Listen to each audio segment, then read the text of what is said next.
My organization runs all of our shared services and revenue accounting operations across the globe. So as corporate controllers of any organization, we are stewards of the company. We must financially position the company to meet its innovative objectives and strategic growth objectives of the company. We have all of the right data to arm our business units, whether they be in sales or the C-suite, with the right financial data to support where they want to go. We will also be in a position to drive those business decisions based on what we see from the financial perspective, what trends we see, what analytics we can drive out of the business. So stewardship is such a core component to any controller organization. Second to that, naturally, is controls. And SOX controls certainly fall in line with that, in today's business environment particularly. But the one often not talked about or missed component of any control environment is the relationship with the business. The relationship that we have with our business partners. We need to understand what products they're building, what contracts they're writing, what components they're writing into those contracts, and how they are maintaining relationships with the company's clients and with the company's vendors. If you look backwards in business history, you'll see all kinds of cases where business partners, from an internal perspective, were doing maybe unnatural things or unethical things with their vendors or clients. And as a steward of the company and as someone who owns the controls of the company, we need to be aware of when those transactions are happening. A 360 review of the financial data helps us to maintain an environment of trust, fairness, thought leadership, and collaboration with our business units. We, again, have that financial data at the tips of our fingers, and we are in best positioned to arm our business units with telling that story. We will see trends, we will see benchmarks, we will have the analytics that are possible to ignite change across the business. The more often we look back and are doing a financial review of the company, not just of our own organization, which self-awareness is tremendously important, but also of the entire business as a whole, we will be positioned to drive change and to ignite change management across the company. Gathering efficiencies, again, from a self-awareness perspective, what do we need to do within our own controller organization?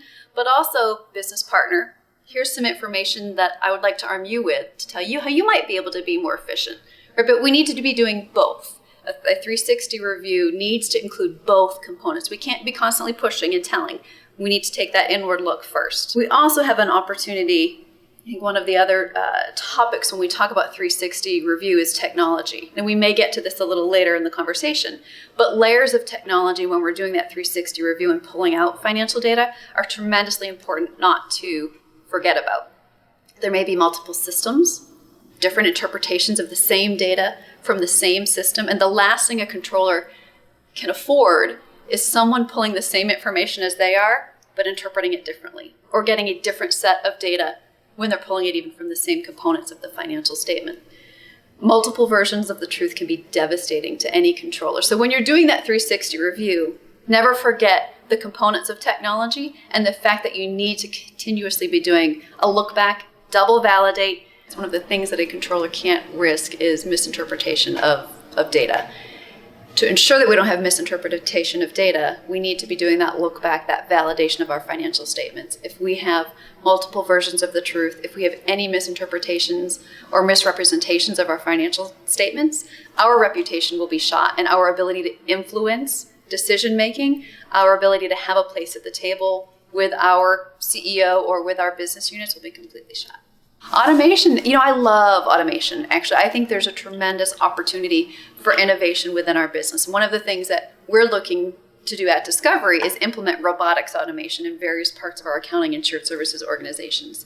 That can still be scary, even though there's a tremendous amount of opportunity. Automation can impact the way we look at things. It can influence a level of risk that we haven't had before. So technology can also be changed by someone on the back end. So the way in which from a cybersecurity perspective, how is our financial data being looked at?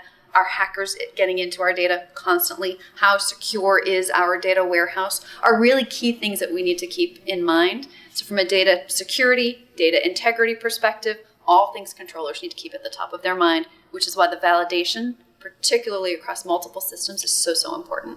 Yeah, I would say that is one of the second most important tenets of a controllership organization. We talked about the first just a second ago, which was the technology and making sure that we have consistent application. The second is policies and procedures. Imagine as my business partner, if I was giving you advice or applying something different to you than I did your peer. How confusing would that be to our business partners?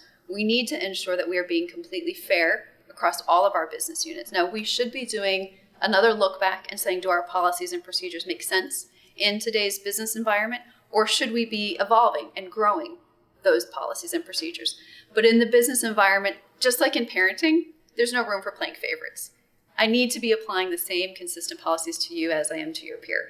If I'm not, again, I lose my seat at the table. I lose my integrity. Every decision I make is going to be questioned, and every answer I give is going to be second-guessed.